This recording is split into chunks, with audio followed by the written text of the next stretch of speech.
Also from Massachusetts, Mark Goshko.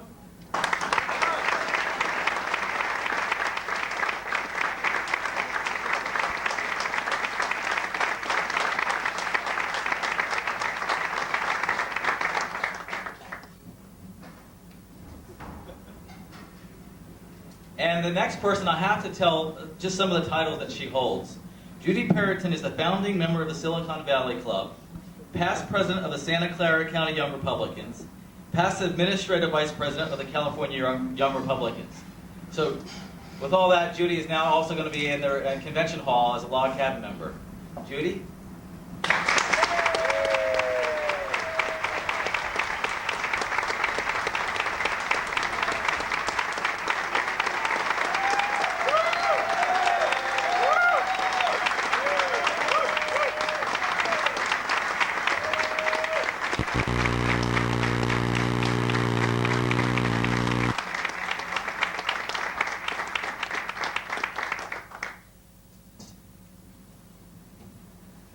Let's have one more round of applause as we send these people off to battle at the Republican National Convention.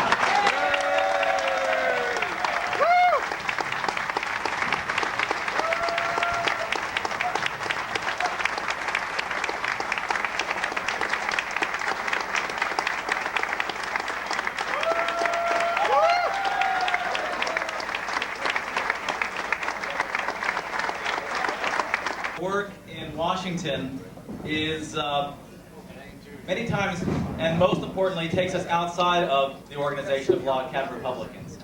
And we wanted tonight to acknowledge some of the allies that we work with closely in Washington, people who are there for us.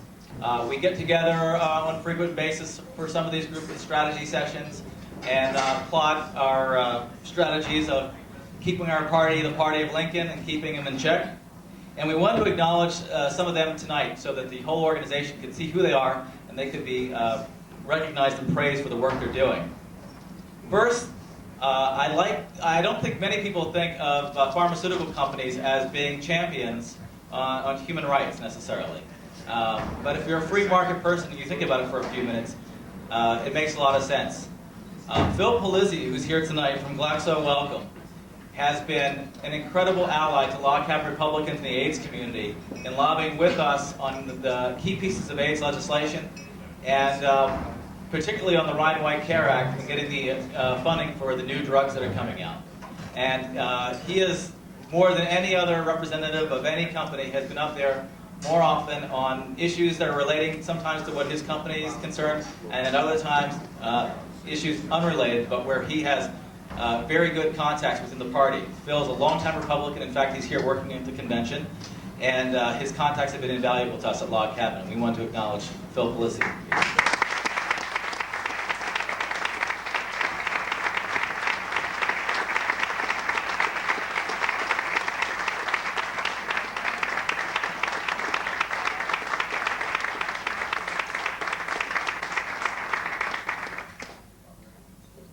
When it comes to mainstream Republican circles and groups that carry great respect in Washington when you talk about the party of Lincoln, the Ripon Society is known throughout Washington as a truly respected think tank.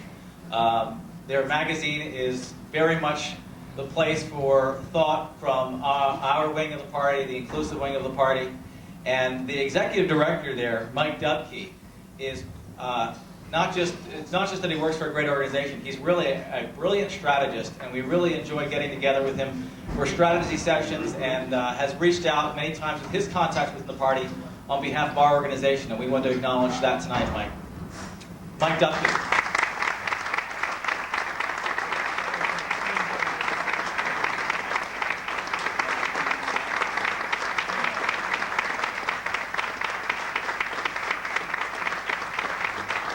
And finds the space and keeps us together is Ken Ruberg, who is head of Republican Mainstream Committee, and he also works very closely on the staff with Jim Leach.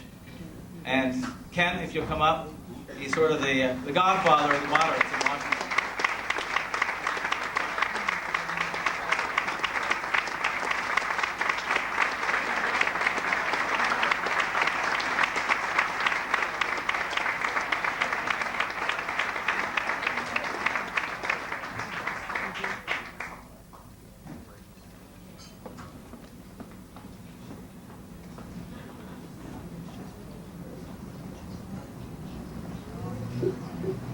One group that's been in the news a lot this last week has been Republicans for Choice.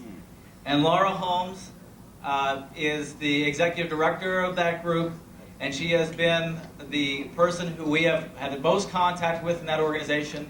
And we work very closely. We've become very strong allies, sharing information about this convention, and in many cases sharing support. And one thing we absolutely do share is a common enemy. So Laura, I'd like you to come up and receive your award.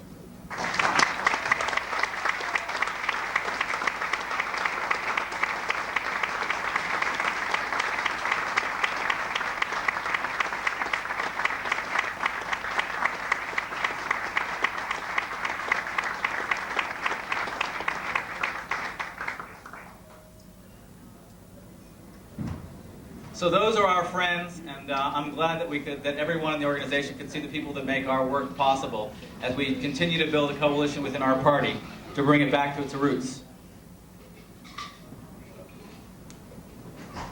Well, without further ado, you came to hear a speaker, but you're going to hear two. Steve Gunderson and Rob Morris. I can't believe how fresh they look, because I've heard them on so many different radio shows, television shows, with their new book out, House and Home. Steve Gunderson came to the very first meeting we had as an organizing meeting for a national office. We met at the National Press Club. We brought people from around the country together to decide if this is something we could do or should do. And I asked Steve if he would be willing to come. I didn't know him well at all, and give us some advice. And he did. He gave us, I think, good advice. I hope we fulfilled his recommendations, which were to be effective not just the Washington-based group, but around the country and at the grassroots level, and bringing and restoring our party back to its roots. Rob Morris I got to know actually through politics. Now, as you'll know when you buy his book, and you will buy their book, Rob is Democrat, and but.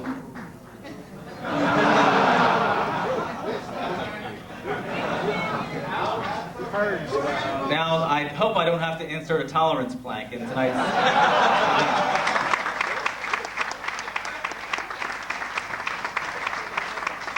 I also hope we never start treating Democrats the way we've been treated by them.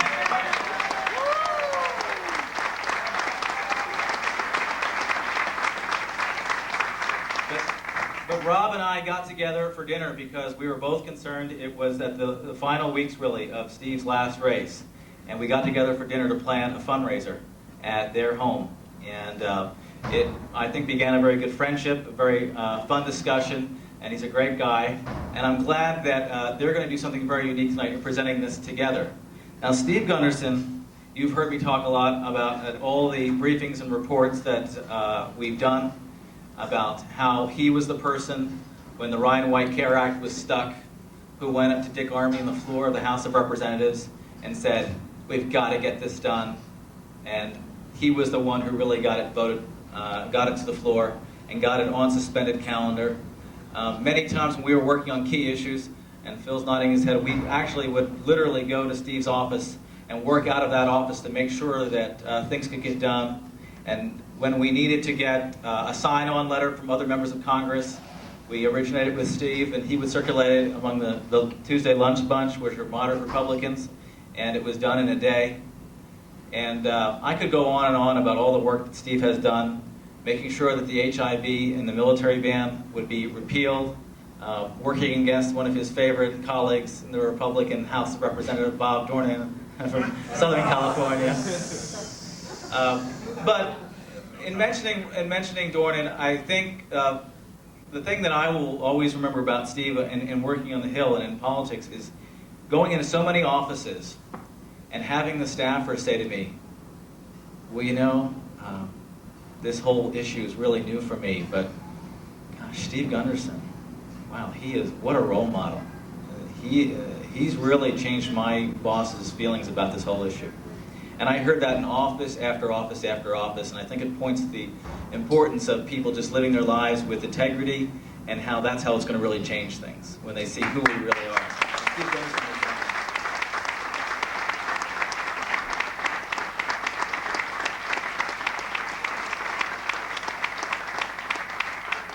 But I'm not gonna talk much more about it because you have to read the book. You've got to read all these stories. They're all in there. The political stories, the personal stories.